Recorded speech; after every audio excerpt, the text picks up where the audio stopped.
Narayaneeyam by Melpathur Narayana Battathiri. The Narayaneeyam was composed in the 18th century by Melpathur Narayana Battathiri, a brilliant Sanskrit scholar and devout follower of Lord Guruvayurappan. The work was born out of intense personal suffering and profound devotion. According to tradition, Battathiri took upon himself the paralytic disease that afflicted his guru. Determined to find relief, he journeyed to the Guruvayur temple in Kerala and began composing this devotional poem as an offering to the deity. Each day, Battathiri recited and completed one dasakam, a set of 10 verses, summarizing the essence of the Bhagavata Purana and glorifying the divine exploits of Lord Vishnu, particularly as Krishna. Over 100 days, he composed 100 dasakams, weaving deep philosophical insight with heartfelt devotion. The act of composing and surrendering through prayer is said to have gradually cured him of his illness. Thus, Narayaneeyam is not just a poetic work but also a testimony to the healing power of bhakti and divine grace. It continues to be revered as a spiritual masterpiece that combines scripture, poetry, and personal experience into a single devotional kavyam. This this series is a humble attempt to bring the essence of the Bhagavatam, that is Sri Narayaneeyam, to a wider audience. We have rendered the slokas along with meanings of each shloka in English so that a wider audience can uh, experience the joy of Sri Narayaneeyam. And this is a sloka, this is a kavyam that helps to cure illnesses as being still experienced by many. So happy hearing to this Narayaneeyam series. Jai Shri Krishna.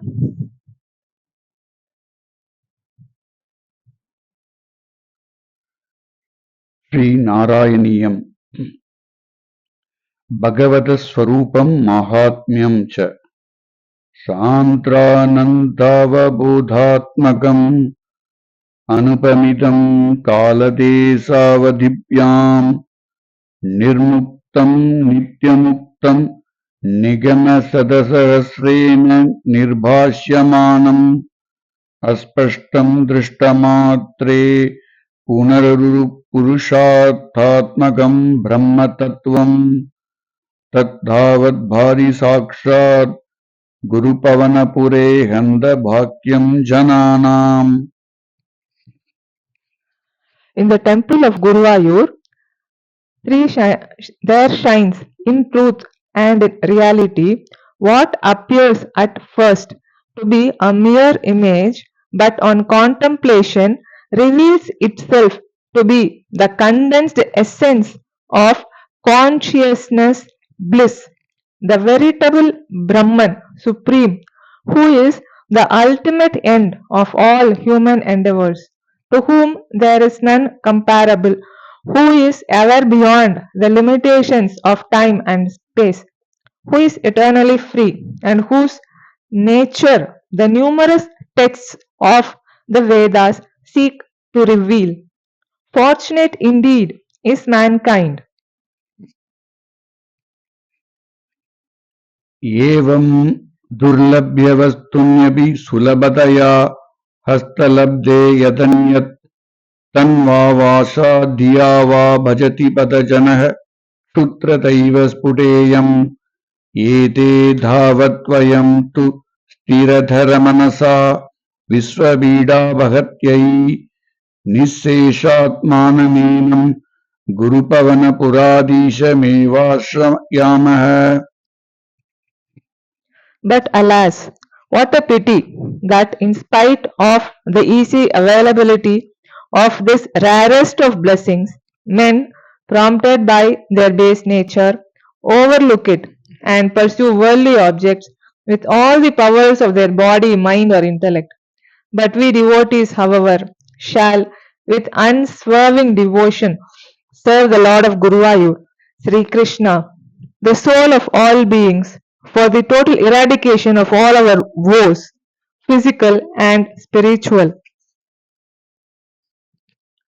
सत्वं यत्तत् प्राप्यामपरिकलनतो निर्मलं तेन धावत् भूतैर्भूतेन्द्रियैस्तेव पुरुति बहुश श्रूयते व्यासवाक्यम् तत्त्वच्छद्वात्यदच्चादित परसुगचित्रगर्भनिर्भासरूपम् तस्मिन् धन्या रमन्ते श्रुतिमतिमधुरे सुग्रहे विग्रहे ते. Sage Vyasa has repeatedly stated that thy form is constituted of Shuddha Sattva, pure Sattva, without any admixture of Rajas and Tamas. Because of this absolute purity, thy form gives an unobstructed revelation of its underlying essence of consciousness bliss, and therefore enlightened men delight to contemplate on this thy divine formful manifestation, which is easy to grasp and which is all sweetness to those who think or hear about it.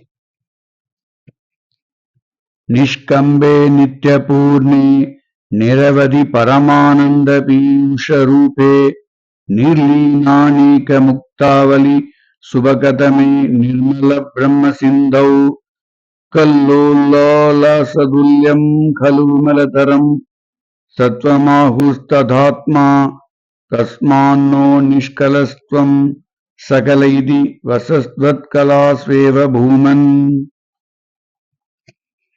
O infinite being, thy Shuddha Sattva form is like the wavy surface of the pure ocean of Brahman, who is unperturbed, ever full, constituted of inexhaustible bliss and supremely attractive, as the repository of countless pearls of liberated ones absorbed in it, embracing as thy form does the whole of that ocean. Why should not thou be termed Nishkala, that is indivisible whole, complete incarnation, while all other manifestations are but kalas, partial revelations of that ocean. निर्व्यापारोऽपि निष्कारणमजभजसे यत्क्रियामीक्षणाख्याम् तेनैवोदेति Leena प्रकृतिरसति कल्पाभिकल्पादिकाले तस्याः संशुद्धमंसं कमपि तमधिरोधायकं सत्त्वरूपं सत्त्वं धृत्वा ददासि स्वमहिम विभवाकुण्डवैकुण्ठरूपम्. O birthless one, though by nature beyond activity, thou, at the beginning of a new cycle of creation, dost activate spontaneously by a glance thy Prakriti, which abides in thee latent, without in any way affecting thee, as if it were a non-existent entity. O Lord of Vaikuntha, assuming the pure sattva aspect of thy Prakriti, that is power, which because of its purity does not in the least hide thy glories and majesties, thou hast manifested thyself as this divine form.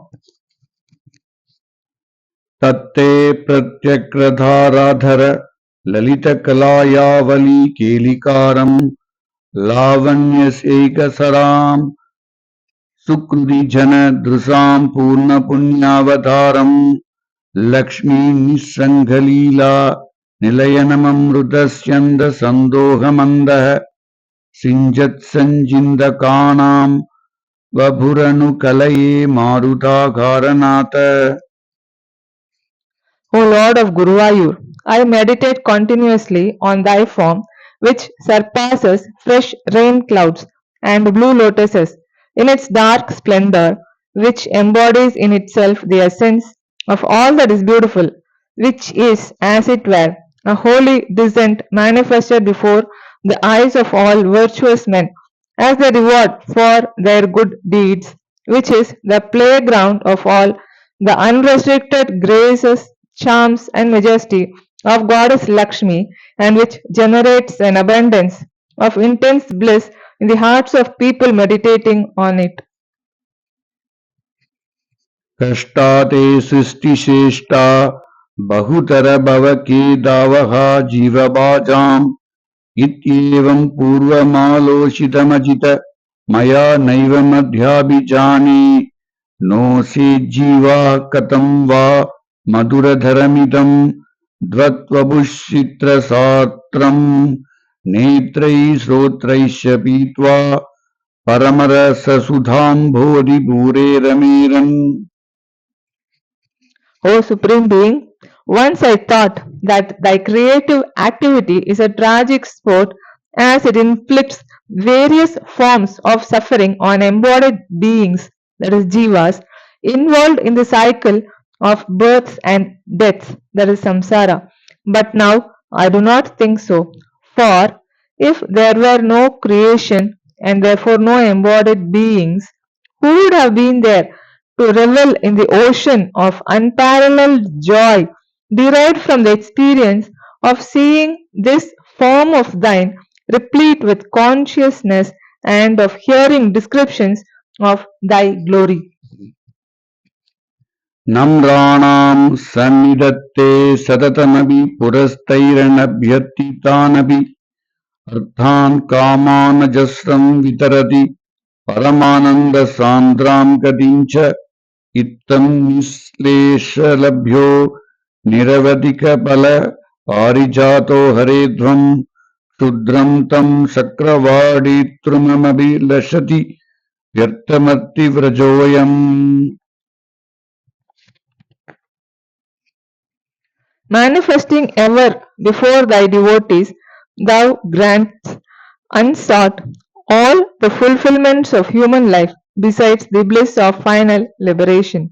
O Lord, when such a unique Parijata tree, as bounteous and accessible as thou art, is available for them, alas, the vast body of desire-prompted men long for the trivial blessings of the Kalpaka Vriksha of Indra's heaven, and that only if votaries specifically pray for them to accompaniment of elaborate rituals.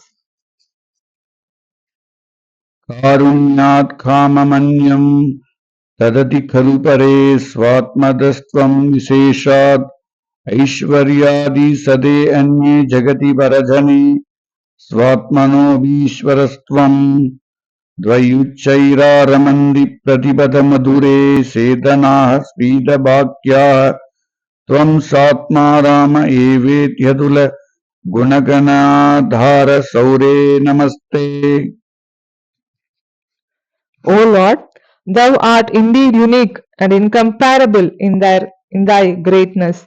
Other deities grant the desires of their votaries when they are pleased with them, but thou art unique in granting thyself to thy devotees.